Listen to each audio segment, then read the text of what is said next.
Narito tayo ngayon upang matunghayan ang latest updates sa Ruel and Rachel Love Team. Sa pagpapatuloy ng ating istorya ay ini-interview na nga ni Kalinga Prab si Miss Rachel and Kuya Ruel. At sa pagpapatuloy ay tinanong naman ni Kalinga Prab si Miss Rachel kung ano ang talagang nagustuhan niya kay Kuya Ruel. Sabi niya naman ay si Kuya Ruel daw ay mabait naman at talagang mapagmalasakit, maalalahanin at caring. Ngunit ang pinakatumatak daw sa kanya ay ang consistency ni Kuya Ruel. Oh, my angel, angel, baby, angel. Mr. Cupido, ako na may tulungan mo. Ikaw nga ba si Mr. Right? Ikaw nga ba love of my life? Bakit di na lang tutuhanin ang lahat? Sabi pa ni Miss Rachel ay yun daw talaga ang pinaka nagustuhan niya kay Kuya Ruel sapagkat napaka-consistent daw nito sa kanya. Ang mga pinapakita niya, ang effort niya at ang paghihintay sa kanya. Pagtapos naman ito ay in-interview din ni Kalinga Prab ang dalawa kung may pagkakataon na ba na nag-away daw sila. Sabi naman nila ay wala pa ang pagkakataon na yun, ngunit minsan ay nagtampuhan na din ang mga ito. Tinanong din ni Kalinga Prab kung may times na daw ba na nagselos na si Kuya Ruel sa isang kaibigan o kaano-ano man ni Miss Rachel. Sabi naman ni Kuya Ruel ay oo, lalong-lalo na daw doon sa dating manliligaw ni Miss Rachel. Grabe at nagulat ang lahat. Oh, my angel, angel, baby, angel. Mr. Cupido, ako na may tulungan mo. Ikaw nga ba si Mr. Right? Ikaw nga ba love of my life? Bakit di na lang tutuhanin ang lahat? Tinanong din ni Kalinga Prab kung ano ang pinakagusto na bagay o ugali ni Kuya Ruel and Miss Rachel sa isa't isa. Tinanong niya din si Miss Rachel kung ano ang pinakaayaw niya na ugali ng mga manliligaw sa kanya. Ano po siya ng mabait, tsaka matulungin din. Pero mas tumatak po sa akin yung pagiging consistent niya. Oh, grabe. Consistent saan? Sa lahat po.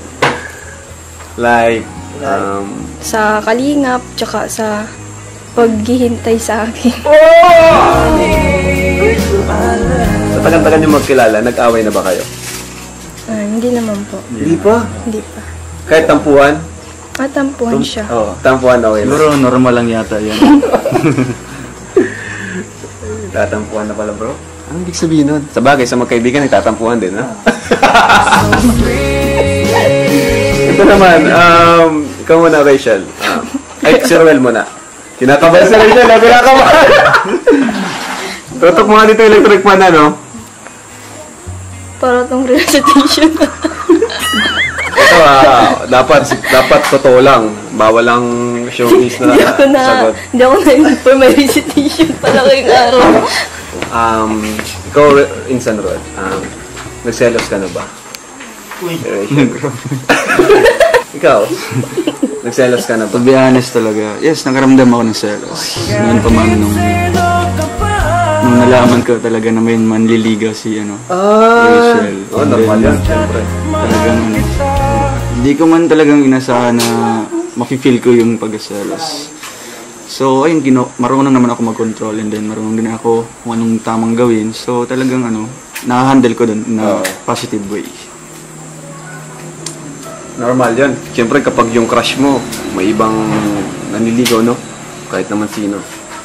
Ikaw naman, Ano ba yun? nagselos ka na ba? Ay, hindi pa. Hindi pa? Hindi pa man. Kahit dun sa ex niya, hindi pa? Ay, hindi naman po. Ayan po, si Roy lang po pala nagselos. Rachel, halimbawa, 18 years old ka na ngayon. Ngayon mismo ang oras na to. Papayag ka na bang magpaligaw kay Ruel? Kung papayag si Papa. Safe bro, yung sagot. Safe. Pinasa kay Papa. Pero kung sa'yo lang, are you open na magpaligaw? Sa isang Ruel of Malalag? Oo naman po, pero hindi ko pa siya masasagot sa ngayon. Kasi, syempre po, marami po akong mga mas priority. Tsaka, andyan lang naman po yan. Kung talagang seryoso siya, bakit hindi? Pagdating ng panahon. Parang magpapaligaw ka, tapos titest mo kung talagang ano siya? Kung talagang seryoso sa akin, kung hanggang saan ang kaya niyang gawin sa paghihintay. Pero siyempre, itong tanong ko na ito kay Ruel, matik ng sapot niyan. Kung 18 siya, siyempre, ano minsan? Di ba? Tagal nang naghihintay siya no? Ito naman. Para kay Rachel. Oy, real talk to. Sigurado magugulat ang mga viewers natin dito. Nung bago mo makilala si Insan Ruel, may iba ka bang crush? Meron po. Meron. Ngayon, crush mo pa rin ba? Hindi na. And ano yung bagay na kumbaga, paano natalo ni Ruel yun? Natanggal? Paano natanggal? Sa pagiging consistent po. Normal yan sa matubang, consistent, saka makulit. Makulit ba? Sobra. Sabi ko na, tatak matubang yan, makulit. Tapos tatak matubang, tapos walang absent. Nililigawan ko si Jack, wala akong absent, palagi ko nasa kanila. Grabe. Nasa pa lang tayo. 1% pa lang yan. Nakakabang tanong. Insan Ruel, yung pinaka-ayaw mong sa isang babae? Ugali? Anong pinaka-ayaw mo sa isang babae? Siyempre yung halimbawa yung pakitang tao lang. Pakitang tao? Pakitang tao lang. Yung akala mo na hindi totoo, parang gano'n. Okay lang kayo. Basta yun na yun. Mga na yun. Ikaw naman, Rachel, ano naman yung ayaw mo sa isang lalaki na naman ba, manliligaw sa'yo? Tapos, sa una lang magaling. Uy, sa una lang magaling? Parang si Arjun.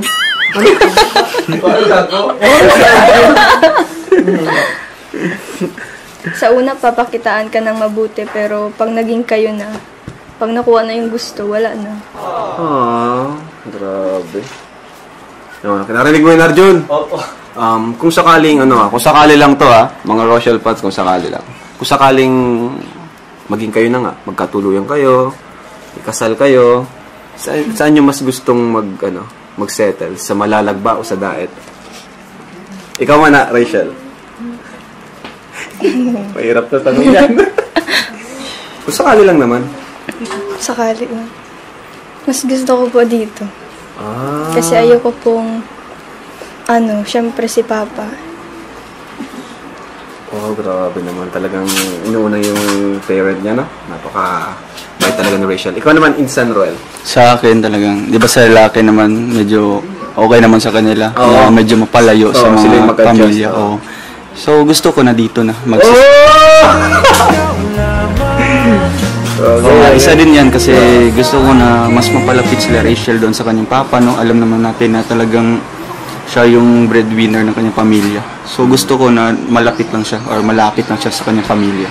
Hindi na ang papalayo. If ever man na mangyari yun. Okay.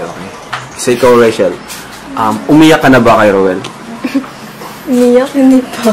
Hindi, halimbawa yung parang ibig ko sabihin na sa kulungkutan mo, may dinadalang problema, mag-share ka sa kanya, tapos naluha ka. Parang ganun. Umiyak ka na ba sa harap ni Ruel? Hindi po ako umiyak sa harap niya. Hindi niya sa harap niya? Bale, lang. Siguro. Kapag nag-uusap kami sa chat. Kami. Sa chat. Yan, nag-iyak po ako. Ikaw naman, Insan. Siyempre, nung mga nagsishare ako ng problema sa kanya, hindi ko man pinapa-feel na talagang umiyak ako. Pero teary-eyed, parang lang talaga. Pinipigilan mo lang. totoong emotional din. Gaya ng anong klaseng problema? Personal problems. Family, ganon. Family, and talagang sarili. Di ka rin nag-anilangan pa. Hanggang dito na lamang muna ang ating latest update sa Ruel and Rachel Love Team. Maraming salamat sa inyong panonood. Bye! Naman ang bawat